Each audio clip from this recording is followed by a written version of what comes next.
Bro exam ఎట్లా రాసినావు bro? ఏదోలే bro, రాసిన questions అన్నీ చాలా టఫ్ వచ్చినాయి. అవునా, ఎట్లా వచ్చినాయి? ఇప్పుడు గుర్రము గంటకి ఎన్ని మైళ్ళు పరిగెడుతుంది అని అడుగుతారు, కానీ అది నల్ల గుర్రమో తెల్ల గుర్రమో చెప్పరు. చెప్పాలి కదా, కలర్ తెలిస్తే కరెక్ట్ ఆన్సర్ రాస్తాం. అదే కదా, మళ్ళా బల్బుని కనిపెట్టినది ఎవరు అని అడుగుతారు, కానీ అది ఎలిగ బల్బో ఎలుగని బల్బో చెప్పరు. క్లారిటీ చెప్పాలి కదా బ్రో, ఎలగన్ బల్బ్ అయితే నేను కూడా కనిపెడతా. అట్లనే సూర్యునిలో ఎన్ని డిగ్రీల ఉష్ణోగ్రత ఉంటుంది అని అడుగుతారు, కానీ అది ఉదయించే సూర్యుడో అస్తమించే సూర్యుడో చెప్పరు. రెండు సూర్యులు ఉన్నారని వాళ్ళకి తెలియదేమో బ్రో. అంతేకాదు బ్రో, మళ్ళా కన్నుగుడ్డు ఎందుకు నల్లగుంటుంది అని అడుగుతారు, కానీ అది కుడి కన్నో ఎడమ కన్నో చెప్పరు. అరే చెప్పాలి కదా, మరి చెప్పకపోతే ఏ కన్నా అనుకోవాలా?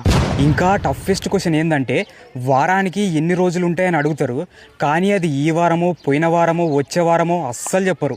బ్రో వాళ్ళు కావాలని ఇంత హార్డ్ అడుగుతున్నారు. నువ్వు పాస్ అయితే జపాన్లో ఉండే భూకంపాన్ని ఇండియాకి తీసుకొస్తావని వాళ్ళకి తెలుసు, అందుకే హార్డ్ క్వశ్చన్స్ ఇచ్చినారు.